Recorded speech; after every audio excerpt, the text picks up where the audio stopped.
Good morning, student. Today we discuss the dissociation ionization of acid and base.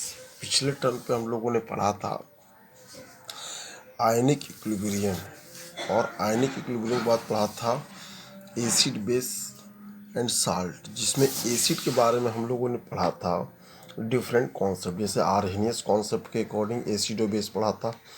उसका Bronsted Lowry के concept पे acid base पढ़ा था और लुइस के बिहार पे एसिड और बेस पढ़ा था। ठीक है, और आज हम लोग पढ़ेंगे डिसोसिएशन और आयोनाइजेशन ऑफ एसिड और base.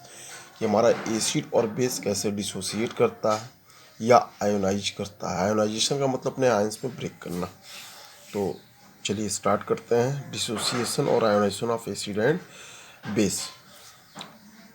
Strong acid and strong base are almost completely dissociate in water, but weak acid and weak base dissociate to small extent in the aqueous solution। कह रहा है कि स्ट्रॉन्ग एसिड और strong base almost completely dissociate, यानी ये पूरी तरीके से अपने आयंस में ब्रेक कर जाते हैं जब वाटर में डिजॉल्व करते हैं। But weak acid and weak base dissociate to small extent of the aqueous solution. ये जो होते हैं वो स्मॉल अमाउंट में ब्रेक करते हैं। जैसे हम देख लें क्वेश्चन को, Ha+H2O equal to A minus plus H3O plus. मान लीजिए कोई एक वीक एसिड आपका है जिसको HSM डिनोट की जनरल इक्वेशन लिया हमने कि Ha+H2O equal to A minus plus H3O plus equals.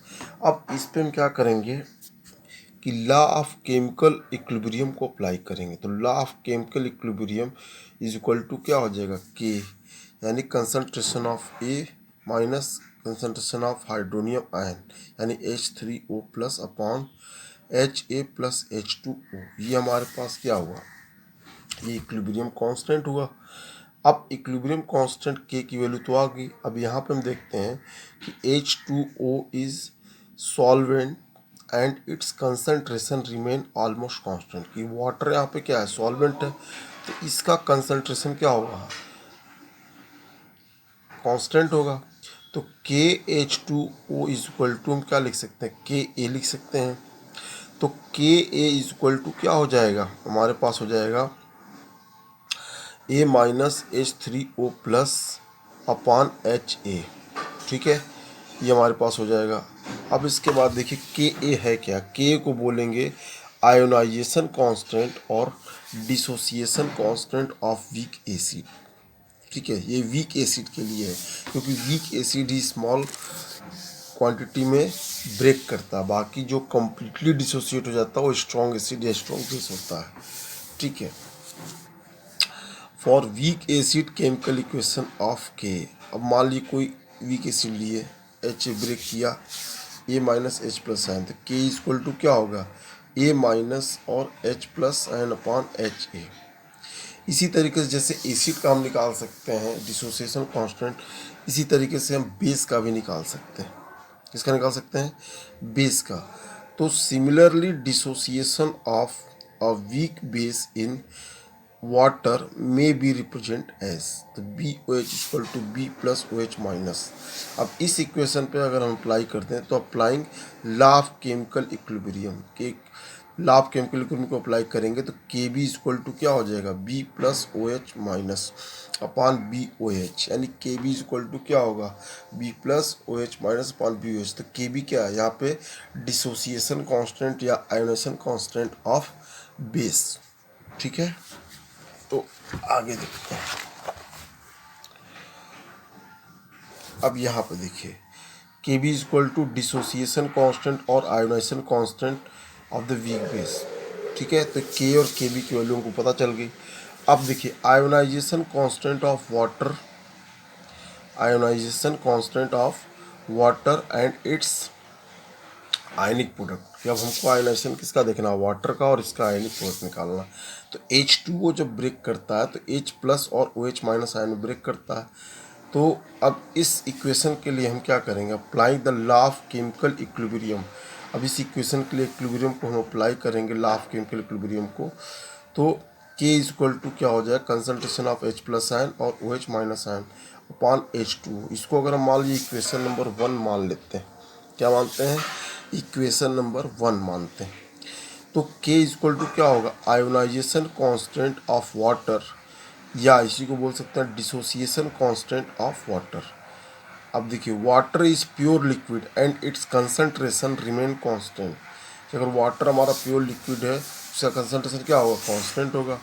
तो अगर इक्वेशन नंबर 1 को देख लें तो के कंसंट्रेशन H2 इक्वल टू होता आपका H प्लस आयन कंसंट्रेशन और OH माइनस आयन कंसंट्रेशन। तो के H2O को KW हम लिख सकते हैं।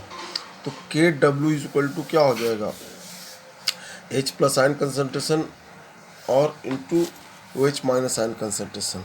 अब देखिए तो ये आपका होगा KW जो हो गया ये हो गया आयनिक प्रोडक्ट, इसको क्या बोलेंगे ionic product of water KW, या KW क्या हो गया H3O plus plus OH minus ion, यानी KW को आयनिक प्रोडक्ट ऑफ वाटर कह सकते हैं। ठीक है, ऊपर हमने आयनाइजेशन ऑफ वाटर दिखा दिया और यहाँ पर क्या होगा आयनिक प्रोडक्ट ऑफ वाटर हो गया। तो इस तरीके से हमने आयनाइजेशन कांस्टेंट ऑफ वाटर और आयनिक प्रोडक्ट ऑफ वाटर को फाइंड आउट कर सकते हैं। ठीक है, अब हमारे पास आता है नेक्स्ट टॉपिक, हमारे पास है पीएच स्केल। तो पीएच स्केल के बारे में आप लोग प्रीवियस क्लास में भी पढ़ा होगा कि पीएच स्केल क्या है या पीएच वैल्यू क्या है।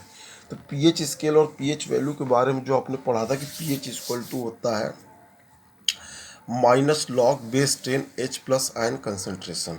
ठीक है, यानी negative logarithm value of H plus ion concentration base 10 पे जो होता है वो होता है आपका पीएच वैल्यू, और पीएच वैल्यू ही बताती है स्ट्रेंथ ऑफ एसिड और बेस को बताता है। ठीक है, तो अगर हम रिलेशन देखें यहाँ पे पीएच और पीओएच में क्या होता है, इसकी वैल्यू क्या होती है, the negative logarithm of H plus ion concentration, ये आपका पीएच स्केल हो गया। अब रिलेशन देखेंगे, relation between the pH and pOH. तो अब देखिए जो अगर इक्वेशन हमारा दिया गया वाटर का उसके लॉगरिथम वैल्यू ले लेंगे तो हमारे पास आ जाएगा पी के डब्ल्यू इक्वल टू क्या होगा P H plus P O H equal to 14, यानी कि पी के डब्ल्यू की टोटल वैल्यू जो होगी वो 14 होगी, और किस पे होगी आपका ये 25 डिग्री सेंटीग्रेड पे होगी। यानी 25 डिग्री सेंटीग्रेड पे अगर हम के डब्ल्यू की वैल्यू को निकाल लेंगे तो रिलेशन दोनों में हमें मिल जाएगा। ठीक है, तो thank you. Common ion effect, dissociation of weak acid and weak base, या कह सकते हैं weak electrolyte. Dissociation of weak electrolytes is suppressed by addition of strong acid having a common ion is called the common ion effect.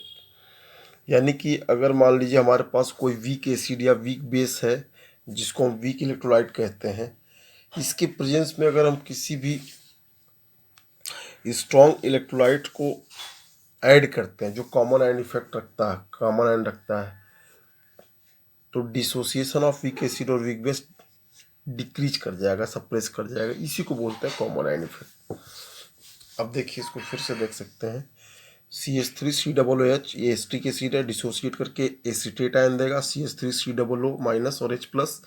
अब इसके presence में अगर हम sodium acetate को ऐड करते हैं CH3COONA तो ये देगा आपको एसिटेट आयन और सोडियम आयन। तो एसिटिक एसिड के प्रेजेंस में अगर हम सोडियम एसिटेट को ऐड करते हैं तो सोडियम एसिटेट का डिसोसिएशन क्या हो जाएगा, सप्रेस हो जाएगा। क्यों, क्योंकि पहले से एसिटेट आयन इसमें से प्रेजेंट है। इसी तरीके से अगर हम अमोनियम हाइड्रोक्साइड को देखते हैं NH4OH को, तो ये डिसोसिएट करके देगा NH4 प्लस और OH माइनस आयन, और इसके प्रेजेंस पर अगर NH4Cl को हम ऐड करते हैं तो NH4 प्लस और Cl माइनस देगा, और इसका डिसोसिएशन डिक्रीज कर जाएगा क्योंकि 4 आयन पहले से और ये भी NH4 प्लस आयन देगा। तो इस तरीके से हमने देखा कि कॉमन आयन इफेक्ट क्या होता है। ठीक, अब हम बात करेंगे बफर सोल्यूशन की। बफर सोल्यूशन क्या होता है कि a solution which resist the change in pH which small amount of strong acid and strong base is added to it's called buffer solution, कि एक ऐसा सोल्यूशन जो पीएच चेंज को रेजिस्ट करता है जब स्मॉल अमाउंट में हम स्ट्रॉन्ग एसिड और स्ट्रॉन्ग बेस को ऐड करते हैं। तो ऐसे सोल्यूशन को हम कहते हैं बफर सोल्यूशन। ठीक है, क्या कहते हैं? Buffer solution. अब बफर सोल्यूशन के कितने टाइप्स होते हैं ये हम देखेंगे। तो टाइप्स ऑफ बफर सोल्यूशन, तो buffer solution are two types. पहला आपका सिंपल बफर सोल्यूशन और दूसरा है मिक्स्ड बफर सोल्यूशन। तो दोनों को एक एक करके हम देखते हैं। तो पहले हम देखते हैं सिंपल बफर सोल्यूशन। यानी simple buffer solution are salt of weak acid and weak base. तो सिंपल बफर सोल्यूशन क्या होता है? ये होता है salt of weak acid and weak base. Example के लिए देखें, aqueous solution of ammonium acetate, aqueous solution of ammonium acetate और अमोनियम साइनाइड। ये अमोनियम एसिटेट और ammonium cyanide simple buffer solution के एग्जाम्पल है, क्योंकि ये वीक एसिड और वीक बेस का साल्ट है। ठीक है, अब दूसरा हमारे पास है मिक्स्ड बफर। मिक्स्ड बफर, तो दीज आर टू टाइप्स। ये दो टाइप्स के होते हैं। पहले को बोलते हैं एसिडिक बफर और दूसरे को बोलते हैं बेसिक बफर। तो एसिडिक बफर क्या होता है पहले इसको देखेंगे। They contain a week acid and it's salt with a strong base. तो एसिडिक बफर क्या कंटेन करता है? वीक एसिड और इसका साल्ट स्ट्रॉन्ग बेस के साथ। ठीक है, यानी वीक एसिड और वीक एसिड का साल्ट स्ट्रॉन्ग बेस के साथ कहलाता है एसिडिक बफर। जैसे एग्जांपल के लिए हम बात करें CH3COOH और CH3COONA। तो ये मिक्सचर हो गया CH3COOH ये वीक एसिड और CH3COONA हो गया ये वीक एसिड और स्ट्रॉन्ग बेस का साल्ट। तो वीक एसिड और वीक एसिड का साल्ट स्ट्रॉन्ग बेस के साथ, ये कहलाता है एसिडिक बफर। दूसरा एग्जांपल है HCN एंड KCN। ठीक है, अब बात करेंगे बेसिक बफर। बेसिक बफर में क्या होता है? They contain a weak base and it's salt with strong acid. यानी बेसिक बफर क्या कंटेन करेगा? वीक बेस और वीक बेस का साल्ट विथ स्ट्रॉन्ग एसिड। ठीक है, तो अब देखिए एग्जांपल है इसका NH4OH एंड NH4Cl। तो NH4OH आपका क्या है? ये वीक बेस है और NH4Cl क्या है? ये weak base salt with strong acid. यानी NH4OH और NH4Cl का मिक्सचर कहलाएगा बेसिक बफर। अब दूसरा एग्जांपल NH4OH और NH4NO3। ठीक है, तो इस तरीके से हम लोगों ने कॉमन आयन इफेक्ट और बफर सोल्यूशन देखा। ठीक है, तो आज की क्लास आपकी यहीं तक होगी। Thank you student.